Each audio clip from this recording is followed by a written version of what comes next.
Alrighty, well, it is 10 o'clock, so we'll go ahead and get started.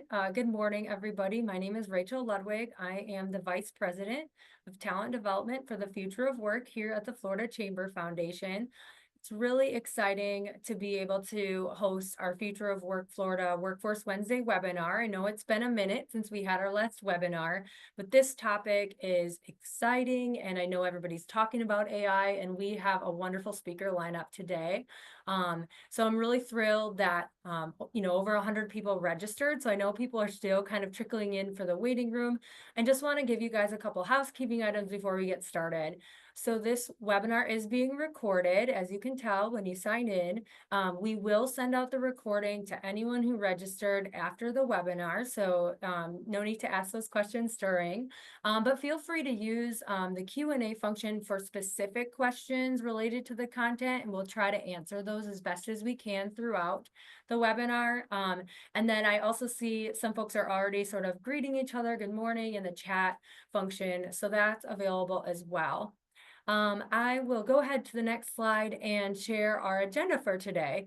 So I'm just going to give a couple updates and engagement opportunities as I usually do, and then really soon after kick it over to our rockstar senior research economist, Sheridan Morby, who is a teammate of mine, and she's really going to set the stage on Florida's economic landscape and really weaving in, the conversation about AI and technology in regarding the workforce. Then we have two speakers who do this work nationally. We're so grateful that they're able to join us today. Victoria Poo, who's the CEO and co-founder from Pace AI. And Victoria is actually a member of our Future of Work Advisory Board, so I get to work with her regularly, and it's just so wonderful to have her. As well as Matt Evans, who is the CEO and co-founder of Julius, who I've recently been able to work with as well on a collaboration that Matt will likely talk about later in our webinar. Again, I had mentioned you can use the Q&A function throughout the webinar for questions and making sure that I see those and our team sees those. And if there's something that we can't answer right now, we'll surely get back to you after the webinar. But this will be sent out to everybody on the recording so that you can rewatch it if there's something that you're really excited about or have questions about later. All right, so if you attend Florida Chamber Foundation or Florida Chamber webinar or presentation, you probably see this slide or some version of it pretty regularly.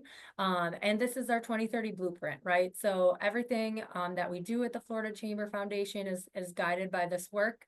There are 6 pillars and 39 goals. And in the talent and education space, we really focus on 6 of those goals, which are highlighted in the orange, and we'll get into a little bit more. Sheridan's going to go over kind of some of the figures on the bottom, but really one of the things that we're going to talk about today is sort of Florida's road to becoming the 10th largest global economy by 2030, and some of the things that we really need to make happen to make that a reality have to do with improving Florida's talent pipeline, making sure that our folks are skilled and ready for those high demand careers, and AI is going to play a major role in that. So a couple of things I wanted to share with you. We always share sort of our talent metrics. These are the talent pillar goals. You can see the green from our Florida scorecard, which is one of our public-facing tools. That green is a good thing, right? So this is a very simple tool. Green means it's trending in the right direction. So you can see everything from kindergarten readiness all the way through post-secondary attainment and employability skills are represented here. And really focusing on making sure that our talent has the skills and awareness of these high demand careers. And I think that and Matt from Julius and Victoria from Pace AI are really going to highlight how we can leverage AI to be able to accelerate that awareness, accelerate that skill building for our talent pipelines. This is a newer slide. I don't think I've presented this before on a webinar, but really looking at a snapshot of Florida's workforce opportunities. We know that childcare is one of the things that can prevent folks who start a family and are looking to re-enter the workforce. It can be challenging for a lot of folks, and so I'm starting sort of on my right here with the number of folks who have left due to childcare. We have an early learning initiative that is run by Michaela Buchanan as well, and that really focuses on increasing access to quality childcare. We know that also our learners will be more prepared for kindergarten if they participate in those quality early learning opportunities. So that's something that we work on a lot at the Chamber Foundation, is really raising awareness about how to really prepare our earliest learners. We also need to create 1.28 million jobs by 2030. And we're expecting, just under a million retirements. So 900,000 retirements in the next 3 years due to age. That's a lot of folks that are going to be leaving the workforce or projected to. So we're thinking about what are we going to do to fill that experience and that knowledge that's going to be exiting likely the next handful of years. We also have our top 30 high demand careers, which would make up about 20% of the job growth projected by 2032. I'll get into that a little bit later. And then there's also, which actually weaves into some of the conversation today, a lot of folks that, need some upskilling and need some reskilling, need that high school diploma or need English language skills, or maybe aren't working or aren't in school, that we could focus on as opportunity populations here in Florida. So kind of thinking about all that in the same conversation of how do we leverage our technology to sort of close skills gaps, to raise awareness, and ultimately prepare folks for high demand careers. You can see Victoria's featured here in our advisory board slide, but really this group is an absolute powerhouse, phenomenal group of advisory board members. We're so lucky to have them. It's a mix of industry and education partners. We do have 5 seats available on the board. It's a growing board. People are very interested in this work. And so we are just grateful for their leadership as well as their support of the initiative. And we get to meet several times throughout the year. And they also participate in these webinars as speakers and thought leaders and all of that. So moving along, share a couple of the resources. So if this is the first time attending one of our webinars, I know there were a lot of new names I saw on the attendee list, and probably we'll see the recording later. I showcased the scorecard a little bit earlier, but we also have something called the Florida Gap Map. This is a zip code level tool. It has hundreds of metrics that are really interesting. And for me, as somebody who really focused on overcoming barriers to education and workforce prior to stepping in this role, and still do, this is a really great tool to kind of identify where those communities of needs are. So if you haven't checked out the Gap Map, I highly encourage that you do. We also have several, other awareness building tools, such as our webinars and podcasts, that you are welcome to join us on. As I mentioned earlier, so one of the things that's been very popular is sort of I do presentations throughout the state, and some of our team is looking at our top 30 high demand careers. And I've shared this a few times, so if you've seen it before, bear with me.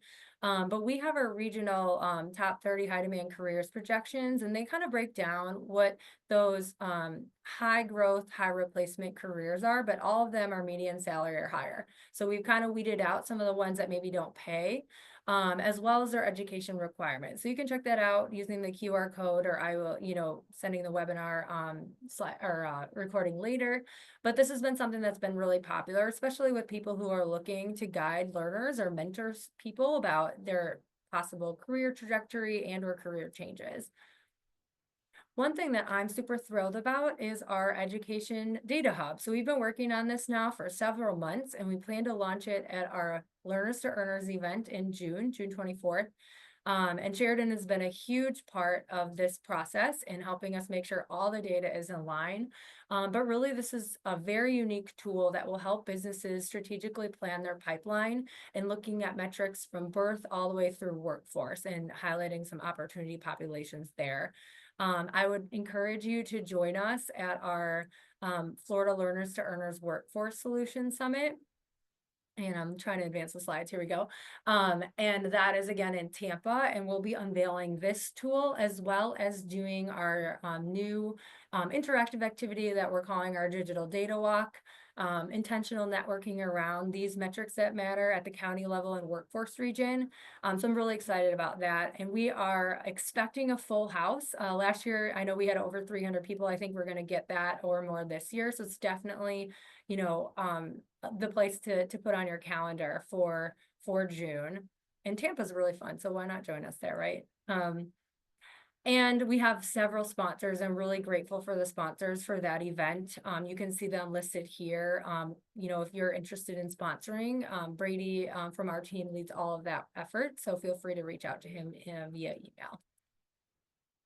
All right, so now I can turn it over to Sheridan. Again, I had mentioned earlier, Sheridan is our senior research economist here at the Chamber Foundation. She makes economics fun, comprehensible. I really appreciate her guidance and just friendship, honestly. I'm so grateful to have her on the team. So I'm going to kick it over to Sheridan to get us started. Awesome. Thank you, Rachel. So as we have this conversation today and hear about some experts in AI, I just want to kind of set the stage with what's happening in Florida's economy. Let me see if this move forward. Okay, great. So kind of the overarching goal as we look at Florida's economy, all the research we do within the foundation. I work within the foundation and we're really the research arm of the Florida Chamber of Commerce. And we're very future focused in our research, specifically looking ahead to Florida in 2030. That overarching goal, which we do through the lens of the Florida 2030 Blueprint, is to grow Florida to be a top 10 global economy by 2030. That sounds like a really big, lofty goal, but right now with Florida, we're a country, we'd be the 16th largest economy in the world. So we're already playing not only at a national scale, but that global scale as well. And looking ahead to 2030, we know that we're growing. We expect there to be 2.7 million net new residents in Florida. 1.28 million net new jobs are going to be needed to accommodate that growth. And I'm going to focus a lot on that number and the workforce trends, especially for this audience. And as we talk about AI, the backdrop for that is the workforce. And then just some other expectations, we expect there to be about 40 million more annual visitors on top of what we're already seeing. We're seeing record numbers of tourism and visitors to the state, and then about 2.5 million more drivers. If we were in person, that's usually where I would hear a groan in the audience. I know a lot of people are not looking forward to more people on the road, but people are coming and they're bringing their cars. And so that's why these figures and these projections are so important to know how we're going to grow and to be prepared for that growth in both the workforce and infrastructure and many other areas. So as we look at this 2.7 million net new residents, we do have an idea of where these people are going to be going. So the top projected increases, that raw increase in people is probably in the counties you would expect, some of those bigger counties like Miami-Dade, Orange, Hillsborough. Actually, over a third of the growth is going to be in just those top 5 counties, and then nearly 60% of the growth in just the top 10. But we also look at this in terms of growth rate. So what are some counties that might be seeing the most rapid growth, even if the numbers might not be as high as some other areas? Where are we going to be seeing the most rapid growth? And that's areas like Sumter, Osceola, St. Johns County are some of the top ones that are going to be seeing rates around or even higher than 30% growth in population between now and 2030. So the Florida scorecard, Rachel's touched on it a little bit, but the Florida scorecard is where we house all of our data. We're continually updating it. As soon as numbers are released, we're on there and we're getting those figures updated. And those are updated both the state and the county level. So I'm going to focus on some kind of high level state economic figures. But if you're wondering what is this in my county, in my area, you can find that on the Florida scorecard. It ranges from the unemployment rate, housing market, covers the whole talent pipeline. We have from kindergarten readiness and some of those early learning statistics, all the way to workforce statistics, those without a high school diploma, degree attainment, things like that. So we really know that that talent pipeline is beyond just post-secondary. And so we cover all of those areas. And then quality of life, poverty statistics, obviously that's closely tied to education and workforce as well. So cover a wide range of metrics. Those are just some examples on the screen, looking at those labor market statistics, number of open jobs, unemployment, and then housing statistics as well, because of course that's closely tied to workforce and the economy overall. So when we talk about Florida's economy, talk about being a top 10 global economy, the way that we measure that is through Florida's GDP. So that's gross domestic product. Basically, it's the measure of the value of all the final goods produced in Florida's economy. Right now, it's $1.74 trillion in Florida, according to the latest figure. And we are the fourth largest economy within the country, but we're growing at the second fastest pace. So right now, our GDP growth rate is about 47.1% over the last 4 years. That's much greater than California. California's growth rate is 40th, so among the lowest in the country, even though they are the largest economy. So we're seeing that rapid growth, which is why we're starting to see projections of surpassing a lot of states, and specifically surpassing a lot of countries in terms of the size of our economy. A lot of people think of Florida as a tourism state. And that is a big part of our economy, but it's for sure not the only part of our economy. Especially since 2020, we've seen a lot of expansion in the different industries. Over the last 4 years, transportation and warehousing is a big one that we've seen GDP growth in. If we were to look at occupations, over the last 5 years, there's been significant kind of top-ranking growth in computer and mathematical occupations. So it's another area that we're seeing that diversifying in our economy. And this growth in GDP, a lot of our labor market statistics, things like that, are surpassing the national level as well. So we're growing faster than the nation in a lot of different areas. I'll touch on our forecast for the year and our expectations for 2025. And that's one of the big headlines in that for us is we're going to continue to surpass the nation in a lot of these growth metrics. So getting into some more specifics of Florida's labor market. So we surpassed 10 million jobs in Florida at the end of 2024. That's a historic figure for Florida. And to put that in some context, Florida's labor market is larger than most states' population. So we have more jobs in Florida than I believe it's 40 states have population. And so we've seen rapid growth in our labor market, seen steady, consistent growth. We've added jobs annually for the last few years for the most part, and added jobs month over month.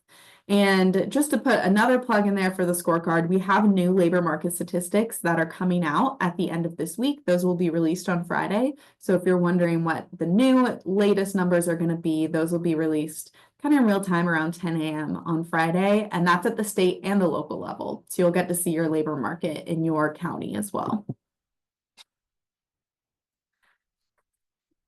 So the job change by industry, we can see how these jobs are changing, where these jobs are being added, and every major industry added jobs. That hasn't necessarily been the case in recent months, but we did see that in February, that annually every single industry added jobs. Industries that are consistently adding jobs is education and health services, and then construction has been adding jobs consistently in the last few months. And I put our forecast there on the side with a QR code to read the full forecast, because this is one area we talk about in there is we're expecting construction to see some of the biggest growth in the state in terms of industry employment. And so we're seeing that come to fruition within the first few months of 2025. And we dive a lot deeper into that in the forecast. So I wanted to make sure to get the QR code up there as well for you to read more about what we're expecting for the year.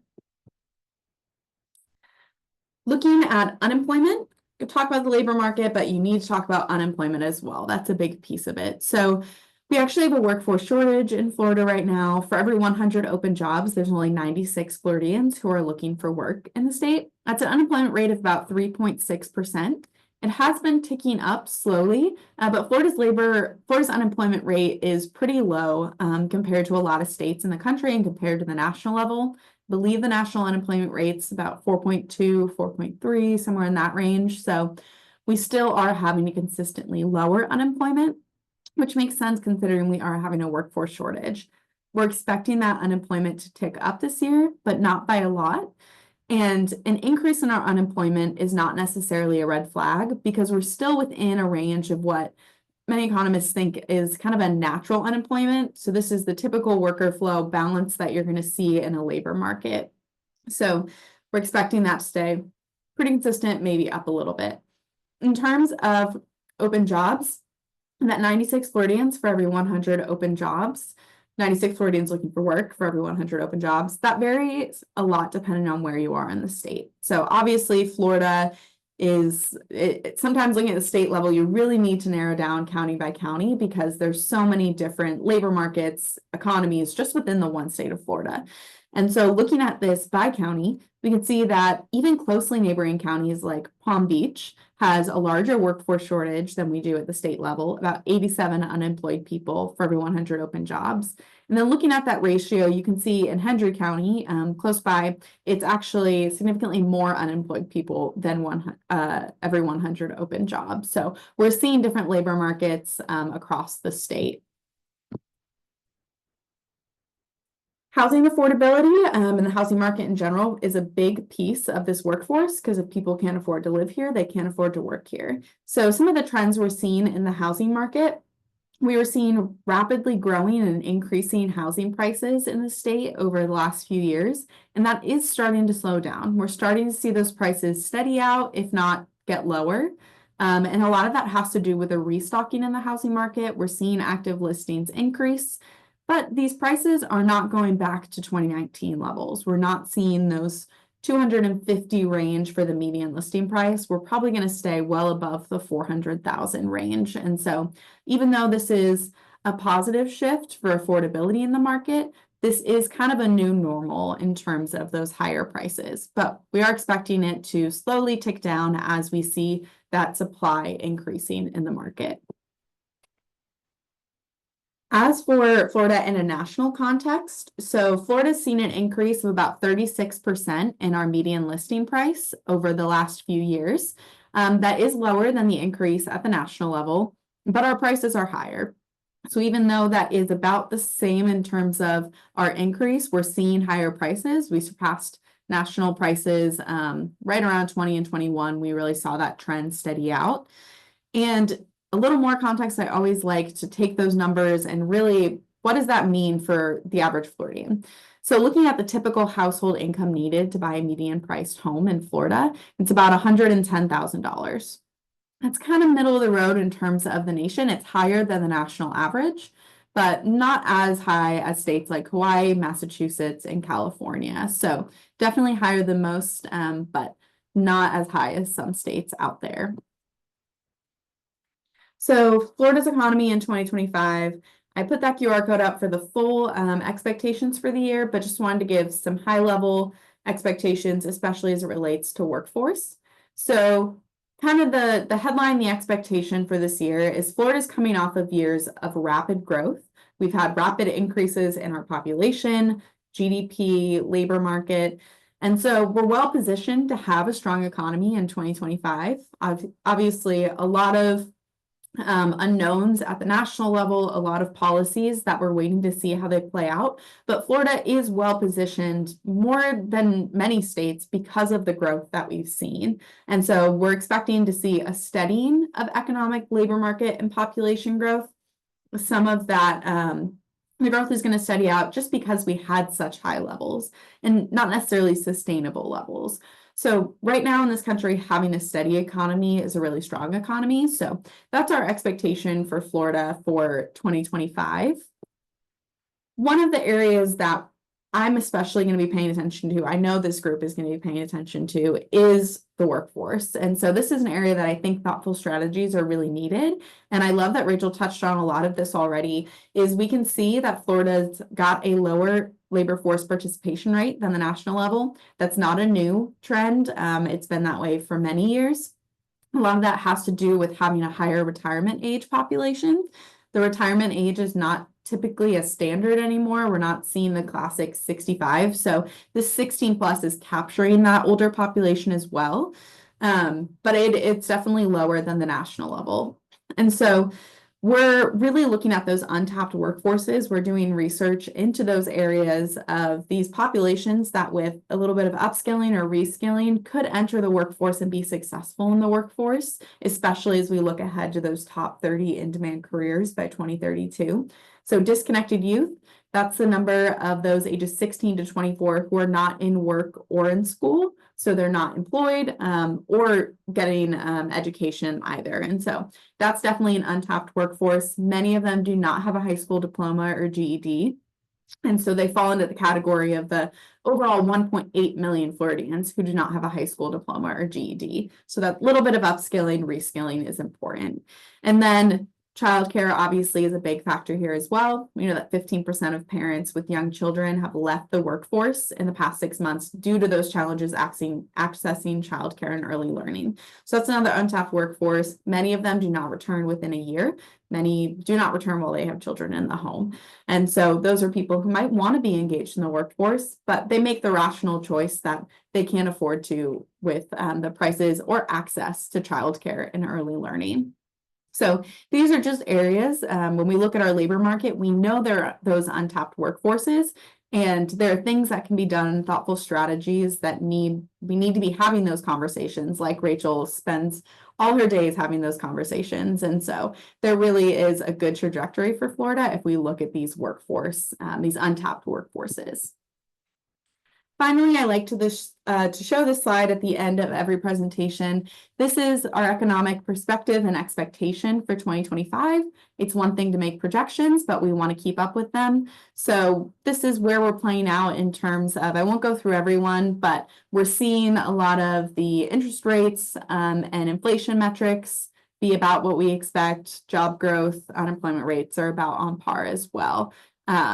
So yeah, I will pass that off to Rachel. I know that that was a lot of numbers, so I'm happy that you guys will be getting the recording as well in case you have any questions. So thanks, Rachel. Yes, thank you so much, Sheridan. I really appreciate it. And she teed up this conversation perfectly, because really bringing into the conversation, how can we leverage technology and AI for accelerating folks' ability to upskill, reskill, and enter our workforce and find high demand careers. So both Victoria and Matt are going to be chatting about this. I'm going to kick it over to Victoria. She's been nationally recognized for her work in this space, so I am just thrilled that you are able to take the time today, Victoria. I'll hand it over to you. Awesome. Thank you so much, Rachel, for hosting this and for inviting me and just having me as part of this. I want to say I always learn a ton from you and from Sheridan. I know I'm always, every time I hear your reports, it's an incredibly educational experience. So really appreciate your insights and excited to talk a little bit about AI.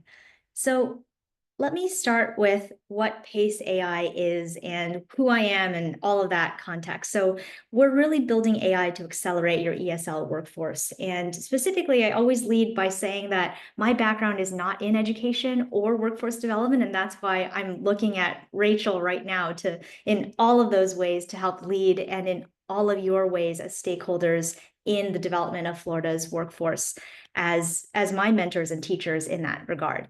And my background is really in building AI and machine learning. So I've been doing ML research for the last 7-8 years. And I came to a point in my own journey of doing research where I realized I could, prove bounds epsilon titer, or I could use that and actually build something to advance our learners.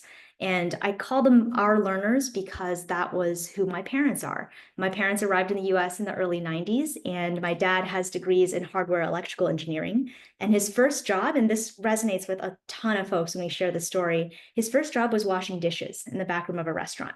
And it wasn't because he didn't have technical skills, but because he couldn't translate those skills into a job that paid living wages, was in his career field, and could sustain his family. And my mom, very similar story as well. And so that's really our inspiration for why we're building PACE, is we want to advance adult, multilingual, and lower literacy learners onto high quality jobs and career pathways. And when we look at the AI arms race out here today in the mainstream, you look at mainstream models, they're really catering towards a mainstream learner. A lot of focus on K-12, a lot of focus on someone who has a high facility in English, as opposed to someone who might be ESL or might be lower literacy. We're talking about GED learners or ABE learners. So how can we really develop AI that doesn't leave behind this really critical, underserved, and overlooked population of working adults? And so that's at a core what our mission is at PACE. And so our team collectively brings decades of deep AI machine learning research experience from some of the top labs across the country. And our one single-minded focus is to build AI that actually gets working adult learners. So it really is focused on building AI that can democratize access to workforce training, to career education, through language acquisition and skills acquisition. So what is PACE? For those who are not familiar with us, our AI integrates with any organization-specific materials. So that could be employer side, that could be educational agency side, and then we support with on-the-job training for ESL and lower literacy learners. And so that means we connect our AI into anything from a PDF technical manual, some scans for any on-the-job trainings or SOPs, and any integrated curriculum. We plug into all of those materials and we essentially supercharge or augment that content to create different kinds of learning objects. I'll talk about that in a moment. But we also, as part of that AI integration, we craft an AI tutor that is equipped with every single working learner. So every learner gets their own AI tutor that's personalized to them and can then support in level appropriate language. So not only is the AI connected to the content, but it's also connected to their learning process and their journey. So it will know what my level is as an English language learner and be able to respond to me in scaffolded level appropriate English, and also provide additional multilingual home language support in over 250 languages.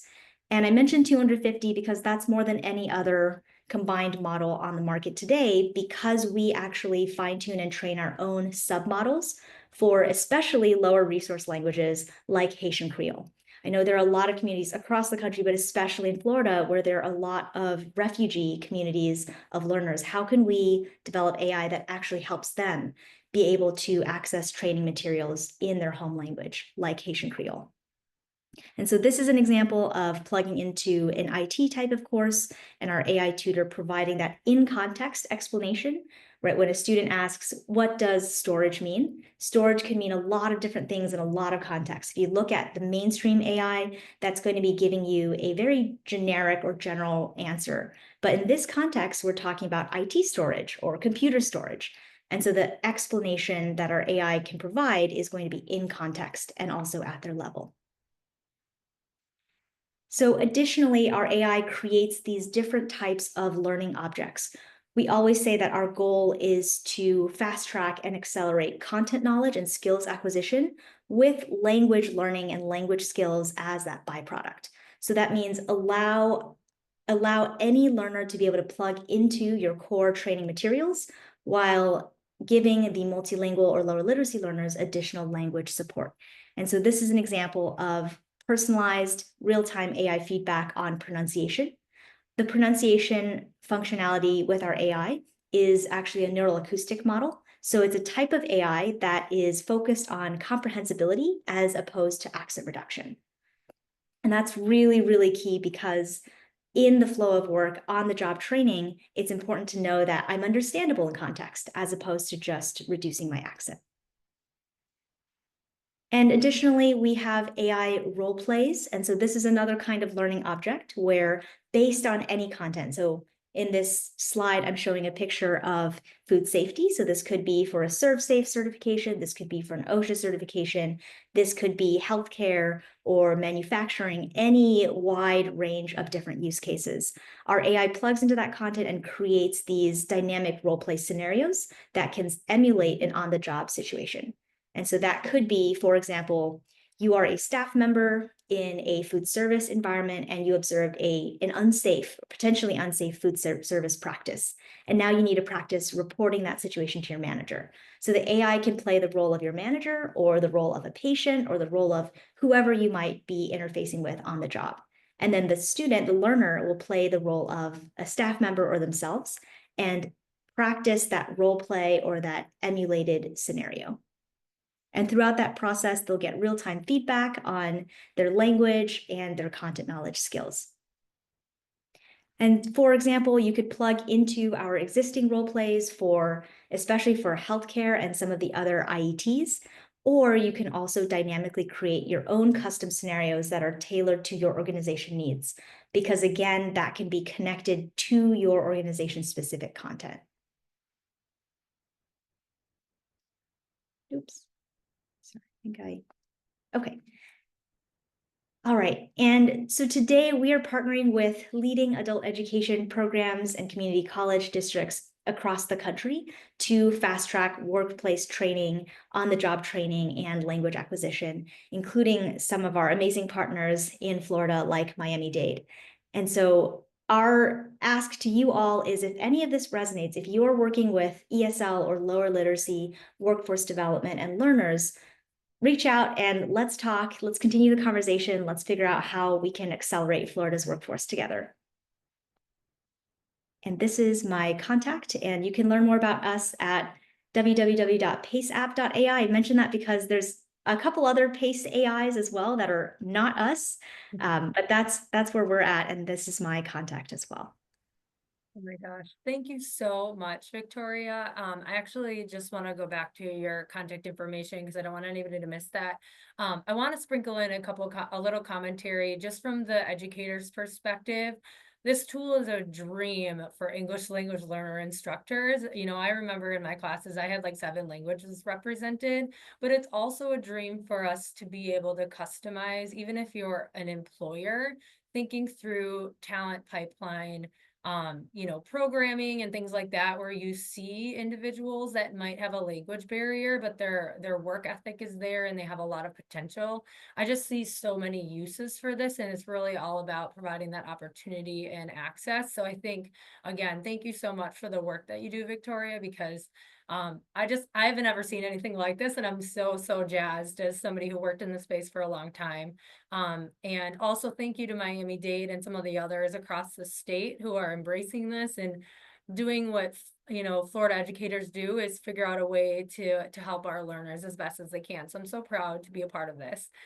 Let me transition and introduce Matt. So Matt and I have been able to work together recently on a kind of an awareness building project, and Matt's going to share about that. And I'm so excited to introduce him. And I think that this could be replicated in a lot of different industries and a lot of different areas. So thank you, Matt, again for joining us today and sharing your knowledge with us. Rachel, thanks so much. Good morning, everybody. Sheridan, Victoria, thank you for what you guys shared as well. It's a pleasure to be with you. My name is Matt Evans. I'm the CEO and co-founder of Julius Education. We are a workforce technology company that helps fast-moving industries keep up with the pace of change. And we'll talk about some of the specific ways that we do that, but there's really 2 key ways that we do that. One is by using AI and machine learning to deliver first of its kind labor market data in these fast moving industries. So kind of we intersect almost with Sheridan's work that she might be doing. But the second is also to deliver a suite of workforce tools to help learners and job seekers understand jobs and career paths in these sectors. So we work today across industries, for instance, in energy and all the verticals within there, solar, broader renewables, battery storage, et cetera. Industries like semiconductors, advanced manufacturing, biotech, and we work with states and regions across the country who are all wrestling with talent needs in these mission critical sectors. There are going to be 3 things that we'll cover in the next kind of 10 minutes or so. The first is just some context of our work and some of the unique challenges that we see with our partners nationally about how to address some of the talent needs in these fast-moving industries. Second is to talk about some of the solutions to address that, and that's the world that we live in every day with Julius, and particularly how this first of its kind labor market data can help. And then third, as Rachel alluded to, there's a specific initiative underway in Florida that Rachel's been an amazing partner with us, as well as others, that we wanted to walk through because it might be an interesting area potential for collaboration for some of you all on the webinar. Would love to connect. And my email address is right here, matt@juliusedu.com. So to jump in, first, just like on the first topic, kind of a bit of context. So what we see in our work across the country with our partners is there's particular talent challenges in these type of emerging or innovative sectors that I was alluding to, not only with the current talent needs today and the forecast needs, and Rach was even alluding in some of her stats about when you look around a corner, the type of skilled workforce that we need, that's really a very large numbers, and that's true nationally. But also what's particularly interesting about these sectors is there's really, by and large, a lack of understanding about what the jobs and the career paths are in these industries. we have a national partnership with the GED, and when we talk with GED learners, it really validates the last stat on here that very few folks understand what the jobs and career paths are in these sectors that are going through so much change. When you talk about the roles, they're very exciting, and many of them have great career paths which don't require necessarily a four-year degree, but that story has not been well told. And in fact, New York State, one of the other states on Sheridan's top 5 list, did some work, and they saw that the number one reason that prospective employees have not considered a role in a sector like the energy sector is folks don't understand what the jobs are. So we have to really get at the core of that if we're going to build these talent pipelines. That's one key dynamic. And part of the related challenge is that we've been really trying to address the talent needs of these sectors with data and tools which are not a fit for what's going on in the economy. Part of the complexity is that the way that companies or employers talk about these jobs, even if they talk about the same role, there's no standardization. So the job titling may be all over the place, which creates real complexity for folks to understand what are these jobs and what are these career paths. Second, there's just so much change going on, particularly in these sectors, but we all see it in our daily lives. One anecdote that resonates with me is it took 50 years for electricity to reach 100 million users. It took the internet 7 years. Guess how long it took for ChatGPT to do that same? Just 2 months. So we just all know it intuitively, the amount of change and technology transformation is rippling through everywhere, particularly through these sectors. And unfortunately, with our partners, what they're saying is that the current legacy software data sets for these types of industries is just not working. It just doesn't have the level of depth or precision that they need. And the twin problems that this is creating is it's creating a lot of complexity for organizations or training providers, et cetera, to understand how do I align my programs to drive workforce outcomes that are aligned with employer needs, given all this change. But also, as we've been touching on, it's really complicated for individuals, that learner, that job seeker, to say, what are we even talking about here in terms of a career path? Once I learn about it, I'm super interested, but in the first place, I don't really know what we're actually talking about. So at Julius, what we do is we use AI to structure large sets of unstructured real-time data to help folks keep up with the pace of change, both with labor market intelligence, which is almost kind of on the data side, as well as on the set of workforce tools, which plug into the types of programs that we'll talk about in a second here that we're launching in Florida. So the labor market data, labor market intelligence, what do we mean by that? That's really looking at things like specific supply and demand for very specific occupations across an industry, not just kind of 5 jobs deep, say in a industry sector, but 500 jobs deep in a particular sector. It's looking at the skills requirements that employers are asking for. It's looking at the changing skills and certification education requirements that folks are asking for. And this is the type of data that our state and regional partners are looking for. But who's ever controlling the slides? Let me just think through here. We're going to do a quick recap of Victoria's here before we progress forward.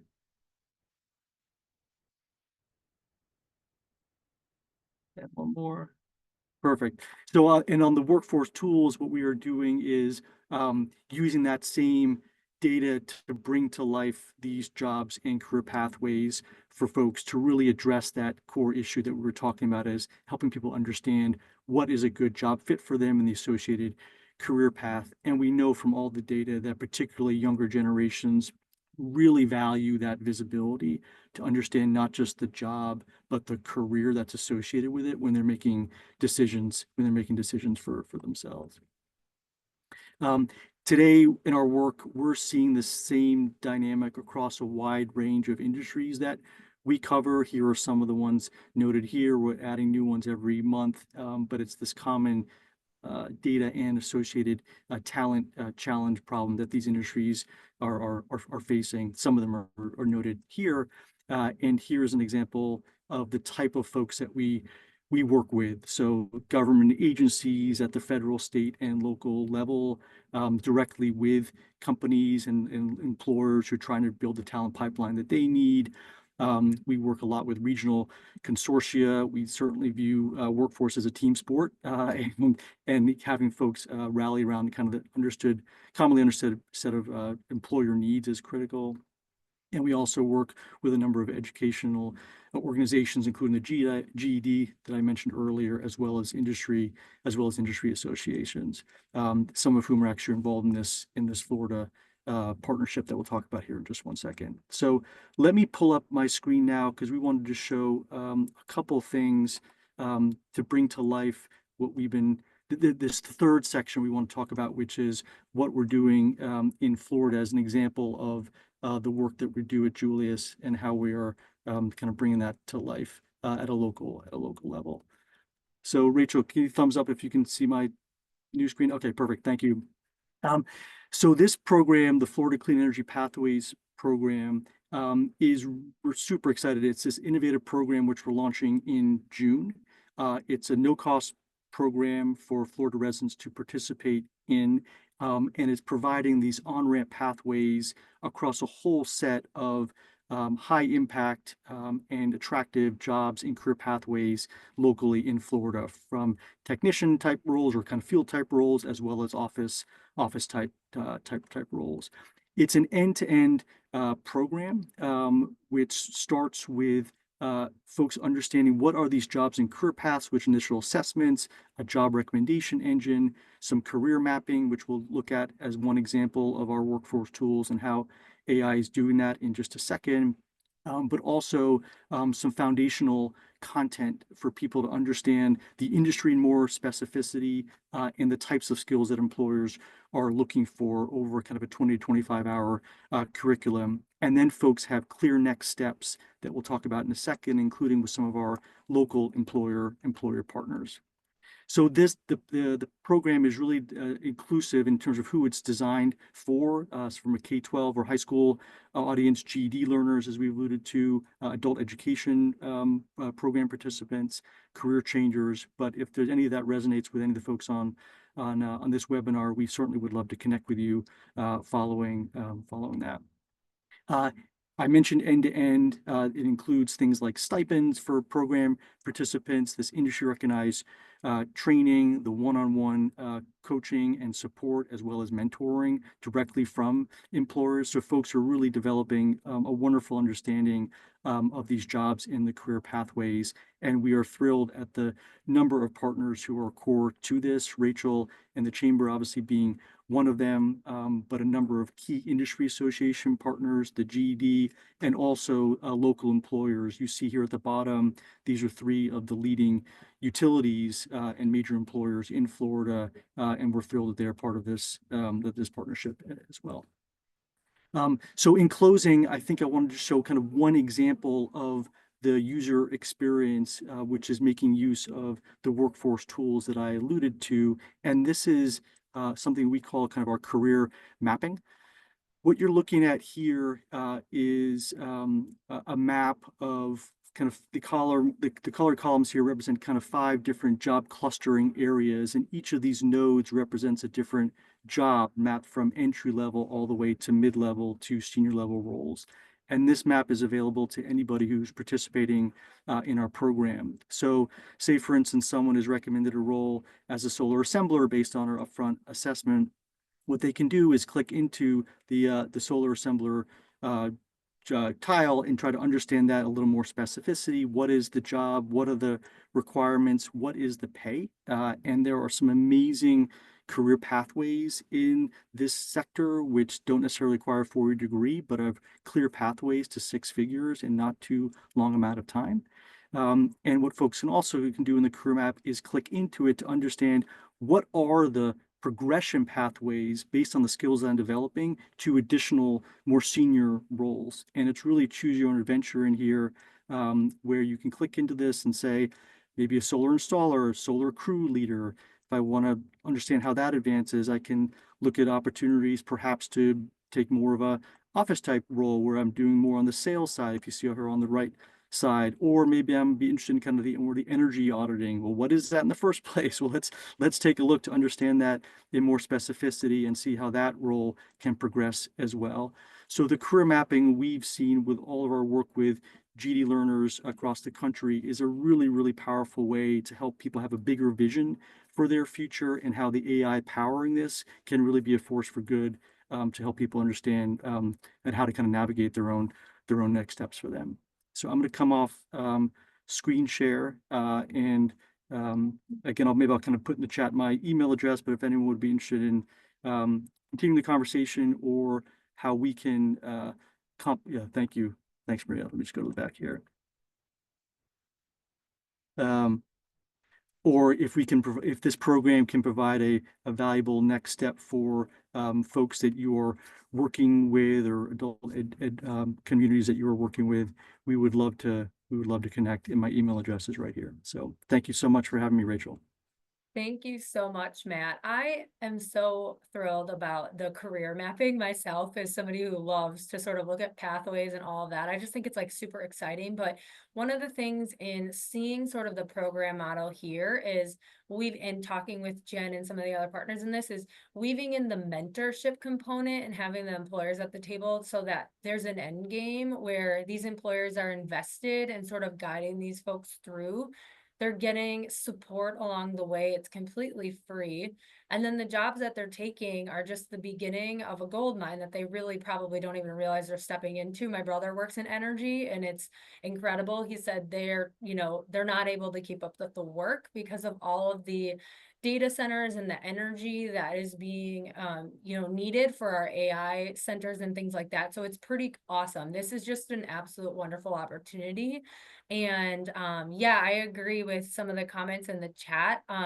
So again, thank you, Matt and team. If you're interested, Matt's email is there. We're also going to be continuing the conversation at our Learners to Earners Summit, and actually GED, who's a partner in this, as well as Victoria, who you heard earlier, are going to be speaking at Learners to Earners, and probably touching on this somewhat, but you could meet them in person if you attend and join us. But I definitely, Matt, I need to pick your brain a little bit on some ideas that even sparked during this conversation today. So thank you so much, you and Victoria and Sheridan, for being here with Thank you, us. Rachel. Thank you so much. Great. I will wrap up here, and I don't think there were any questions that we didn't answer, so that's always great. That we were able to sort of at least stun you for the day or answer your questions that you had during the conversation. We will send out this webinar recording, and happy to kind of connect, but wanted to share about our next Workforce Wednesday webinar, which is focusing on elevating employability skills and work-based learning opportunities. This is a conversation that no matter what industry, an employer I speak with, the employability skills is a huge part of the conversation, a huge part of how and why they select some of the candidates that they do. So we're really going to elevate that by having several speakers talk about how they're doing that in practice. We're very grateful that NAF and NoPro has been willing to sponsor this this webinar. So we're grateful for their support there, and we'll have NoPro and one of the partners speaking on that, as well as our friends at Zello and Coke Beverages Florida. So there's a great lineup for our July webinar. Would really love to have you. It'll be in my talent and education memo, the registration and all that. So more to come. We got a lot of great things happening in the upcoming months. Someone asked about the deck. Feel free to reach out if you want the actual slide deck. I'm happy to, I have the PDF already created. Thank you for your comments. And if you're interested in connecting, here's my contact information. I think I have probably connected with a lot of you, but always happy to have more conversations. We will be releasing, like I said, at Learners to Earners, our education data hub. And this really impacts and can touch every single person on this call, whether you're a business leader, an education leader, an educator working with students, you're an economic development person, a workforce development. It really does have something for everybody. So can't wait to see you hopefully in June at Learners to Earners, but otherwise we'll be in touch soon. And thank you so much today for taking the time. Have a great day, everybody.